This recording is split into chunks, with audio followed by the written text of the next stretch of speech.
Welcome back, my friends, to the show that never ends. This is This Week Live. And here, straight off the press, is the squirrel mugs that we've had a resupply of. You squirrel? For those of you who have not watched Ustream, you won't understand. That'll give you a bit more like it. There we go. So squirrel t-shirts.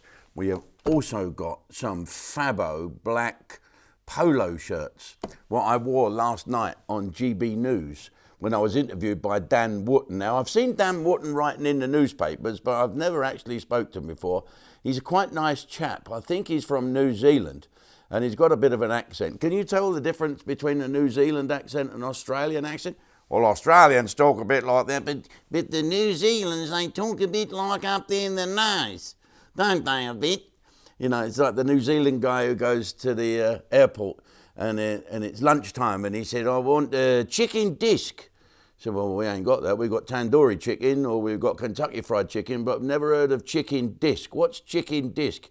Well, it's where you chick in with your tickets. Where you Okay, forget it. Yeah, so last night I was on there talking about that actor with the funny boat race. His name, was it something Cumberband? His name's Shirt, Jacket and Cumberband. Nigel, I don't fucking know him. Odd looking bloke. What's his name? Benedict Cumberbatch. Who fucking named him? Same person that invented Scrabble. Anyway, he's saying he's going to take in a Ukrainian refugees. Well, listen, not all Ukrainian refugees look like this. Some of them look like this. But they are all fantastic people. Would you take one in? £350, Michael Gove? That's not a lot of money, is it, really? What are you going to feed them on, grass or something? What's going on? Anyway, 89,000 people have now agreed to sign up to taking in Ukrainians, and that is fantastic. But of course, Benedict Cumberbond, he says he's taking one in. And I said last night, why don't you ask him if he'll take in a British Army veteran that is homeless? And tons and tons and tons of people are agreeing with me and they get my point.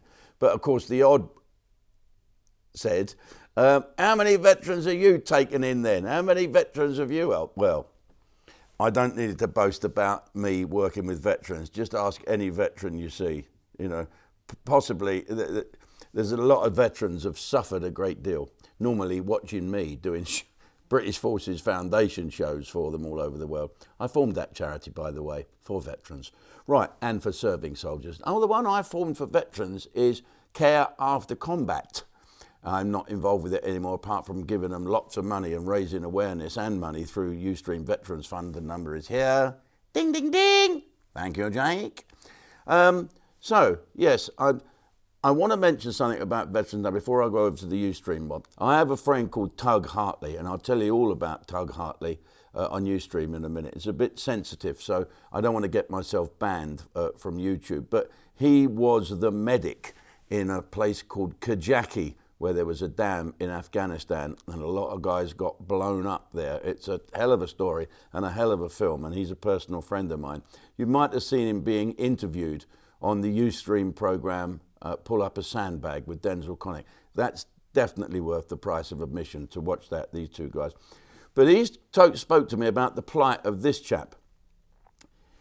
Steve Long is a former paramedic army chap who's worked alongside bomb disposal people for a long while. And of course, he went to Abu Dhabi for a little bit of a break with some friends.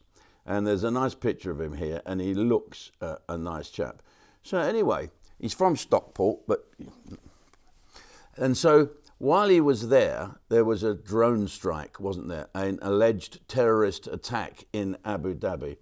And it really, really affected him and triggered severe PTSD, a mental health episode. So much so that they said, we better get you out the country, because he just fell to pieces. This chap just went odd.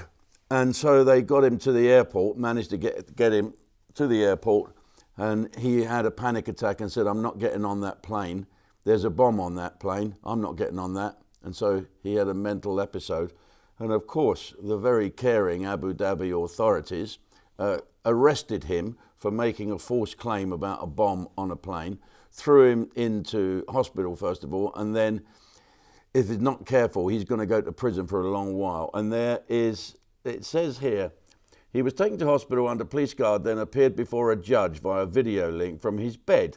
The family said Steve was told he would face a jail sentence unless a huge fine of, get this folks, £103,000 was paid.